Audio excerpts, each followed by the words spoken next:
Welcome to Lecture 12. Today I'll be delivering on my promise of telling you how to solve string counting problems using generating series and unambiguous regular expressions. I'll be showing you how to go from an unambiguous regular expression that produces a set of strings to a generating series that counts the strings in that set of each particular length. This will be a systematic procedure that works no matter what that regular expression looks like, but I'll start with an example to show you what's happening in one particular case. Here's a counting problem. How many strings are there of length 20 where the length of every block of zeros is a multiple of 3? Like other examples we've seen where we showcase new techniques, we're going to leave our answer as a coefficient of a rational function. We'll see how to work out those coefficients next week. Here's how the solution goes. Instead of just looking at the strings of length 20, we're going to look at the set of all strings satisfying this constraint on the blocks of zeros and call it R, in pink of course. And now we're going to find an unambiguous regular expression R that produces the set pink R. In this case, the expression is simple. We can choose R to be 000 cup 1 star. This is because every string in R can be obtained by gluing together pieces that are either 000 or 1 some number of times. What does this unambiguity mean? It means that the removing punctuation map gives a bijection between the star of the set 0001 and the set R. Note that this pink star is not a regular expression star, it's the star that we saw defined last week. It's the set of all tuples whose elements come from 000 or 1. This bijection allows us to convert a counting problem for strings, which we want to solve, into a counting problem for tuples, which we know how to solve. Here's how it goes. The number of strings in R of length 20, because of the bijection, is the same as the number of tuples of strings in the set 0001 star whose length sum to 20. And this is the coefficient of x to the 20 in the generating series for the set 0001 star of x. This generating series is with respect to the weight function, where the weight of a tuple is the sum of its lengths. This is the same as the weight function w star you get if you set the weight of each individual string to be its length. And this is the exact weight function to which we can apply the string lemma. We want the generating series for the set 0001 star, and the string lemma tells us that's 1 over 1 minus the generating series for the set 0001. That's just a two-element set for which we can write down the generating series explicitly. And now we've reduced the problem to the calculation of the coefficient of x to the 20 in the series 1 over 1 minus x cubed. Let's take a step back for a moment and see what tools we used there. We were interested in counting strings in a set that is produced by a particular unambiguous regular expression R. We observed that by the unambiguity, the set of strings produced by that regular expression is the same as a set of tuples, if you forget about the punctuation.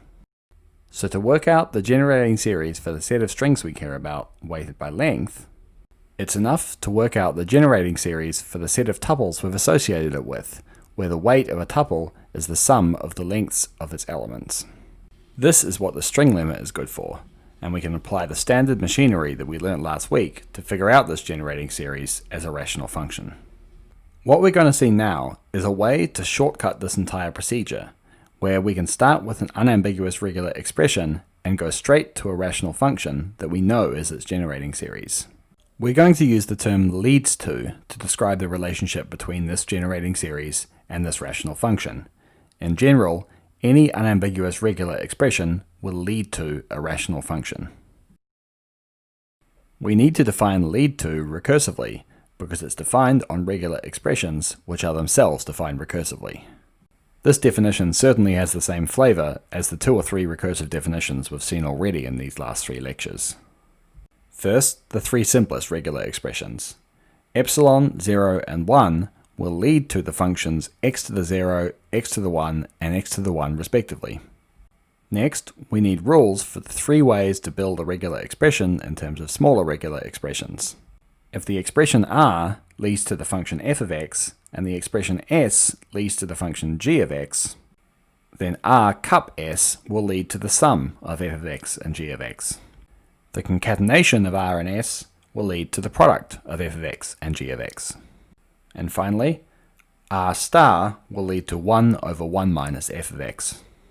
These last three parts are doing what the sum lemma, the product lemma, and the string lemma are doing, except for regular expressions and not for sets. I should probably be careful in saying exactly what I mean by a rational function. A rational function just means a ratio of polynomials in x. When we want coefficients, we see a rational function as a type of generating series. It's basically a mechanical procedure to see what polynomial a regular expression will lead to. Here are 4 examples, where each builds on the previous one. The expression 0, 1, 0, 1 is the concatenation of 4 regular expressions, 0, 1, 0, and 1, and each of those, by the definition, lead to the polynomial x to the 1.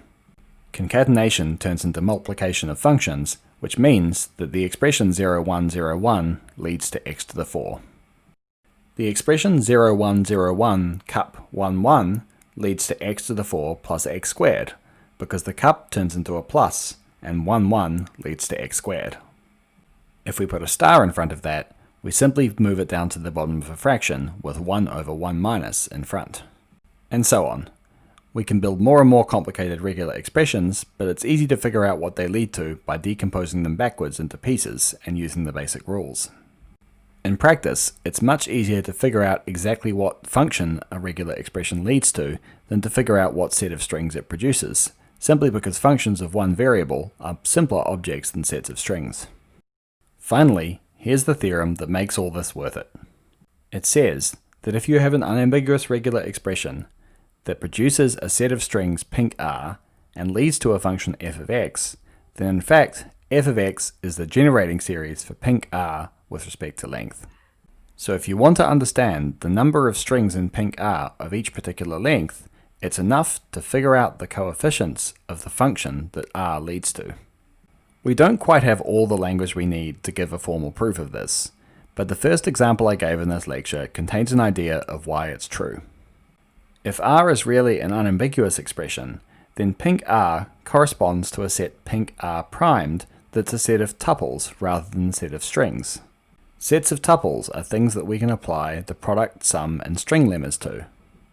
So the proof of this theorem figures out the generating series for pink r by instead figuring out the generating series for pink r primed. If you're suffering from theory fatigue at this point, I don't blame you.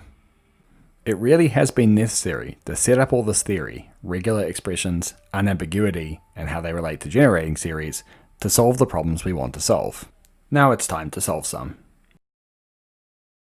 How many binary strings of length 30 are there where every block has length 1 or 2? Let pink r be the set of all strings with this property where the length is any non-negative integer, not just 30. To play this game, we need an unambiguous regular expression that produces the set R. Here's the expression. The way to get this is to look at the unambiguous regular expression given by the block decomposition. Here it is above. This expression describes every binary string in terms of its blocks. So to restrict it to the set of strings where all the blocks have length 1 or 2, we look at all the parts of the regular expression that describe a block and replace them with a different expression which describes only blocks of length 1 or 2. For instance, in the block decomposition we have a term 0, 0 star, which refers to any non-empty block of zeros. Here we replace it by the term 0 cup 0, 0, which just says either 1 0 or 2 zeros. In the case of the leading 1 star, that's referring to either the empty string or a non-empty block of 1s, so we replace that with an expression that describes either the empty string or 1 1 or 2 1s. Once you've got used to the rule of what expressions lead to what functions, it is actually feasible to write down in one line exactly which rational function this leads to. Remember, explicit strings turn into x to the power of the length, cups turn into pluses, and concatenations turn into multiplications. Stars turn into 1 over 1 minuses. So R leads to the following rational function. Remember that this really is black magic. We applied a mechanical rule to go from the regular expression R to the rational function f of x, but what theorem 3.13 tells us is that f of x is the function whose coefficients answer the question we want to answer. They count strings in the set produced by R of a given length. So now we need to figure out a coefficient. The functions that this kind of procedure leads to usually look complicated, but simplify quite nicely. In this case, you can write the denominator as a difference of squares and take a common factor out to get that f of x is 1 plus x squared over 1 minus x squared. So the number of strings of length 30 in the set pink R, that's the coefficient of x to the 30 in the generating series for pink R of x, which by theorem 3.13 is the coefficient of x to the 30 in f of x. I could leave my answer here just as a coefficient, but that denominator may look familiar. We've seen that series with 1 minus x squared in the denominator form a Fibonacci-like recurrence. And here, it turns out that the answer to this is twice the 30th Fibonacci number. Again, we'll see a formula for that next week. Here's another example. Say we want the generating series, of course, weighted by length, for the set S of strings that do not contain 1100 as a substring. Unlike the last example, the definition of S doesn't refer to blocks. However, we can use the block decomposition to get an unambiguous expression for S anyway. We can view S as the set of all strings, such that whenever you have a block of 1s followed by a block of 0s, either the block of 1s has length 1 or the block of 0s has length 1. In this way, we can take the block decomposition 0 star, 1 1 star 0 0 star, star 1 star, and modify the middle part to impose this restriction. To do this, we replace the 1 1 star 0 0 star, which is saying any block of 1s followed by any block of 0s, with a more complicated expression, which is describing either at least 2 1s followed by a 0, or a 1 followed by at least 2 0s, or a 1 then a 0. The reason we need to split into 3 cases here rather than 2 is to make sure that we're not producing any string in more than one way, which is required to avoid ambiguity. From here, it's just a matter of turning the crank. We apply the recursive rule for which expressions lead to which functions, and we get this complicated function. If you do a few examples, it's easy to get a feel for this procedure. The algebra does a great job cancelling things, and we end up with a function of 1 over 1 minus x plus x squared minus 3x cubed. Theorem 3.13 tells us that this is the generating series for S weighted by length. This means if you wanted to count strings of length 1000 that do not contain 1100, you'd just be asking the coefficient of x to the 1000 in this function. It's amazing how much of the work the algebra is doing for you behind the scenes. Today we've seen that an unambiguous regular expression both produces a set of strings and leads to a rational function which is the generating series for that set of strings weighted by length. This gave us a very versatile and powerful technique for counting strings. To count strings in a set pink R of length n, you first find an unambiguous regular expression which produces the set pink R, then you calculate the function that that unambiguous regular expression leads to, then you extract the coefficient of x to the n in that function.